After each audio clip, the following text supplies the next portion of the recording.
কিয়ামতের দিন 50,000 বছর মানুষেরা হাসরের ময়দানে দাঁড়িয়ে থাকবে।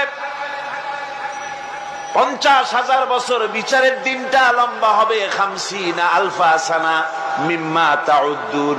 এই পৃথিবীতে তোমাদের গণনা মতে 50,000 বছর যত বড় লম্বা, কিয়ামতের বিচারের দিনটা হবে অত বড় লম্বা। মানুষেরা হয়রান হয়ে যাবে। মানুষের মাথার চান্দি, গুনাহগারের মাথার চান্দি ফেটে গিয়া মগজগুলি গলে গলে পড়তে লাগবে। জিহ্বাটা ঝুলে কুকুরের মতো নাভিস্থল পর্যন্ত পড়ে যাবে। সারা ময়দানে পানি পানি বলে চিৎকার হতে থাকবে। মানুষেরা বিভীষিকাময় দৃশ্য দেখে হয়রান হয়ে যাবে। ভয়ের চোটে কলিজা গলার কাছে চলে আসবে। কোনো উপায় নাই। মানুষেরা হয়রান হয়ে গিয়ে হযরত আদম আলাইহিস সালামের কাছে যাবেন। আল্লাহর কাছে একটু সুপারিশ করেন, আমাদের বিচার হয়ে যাক।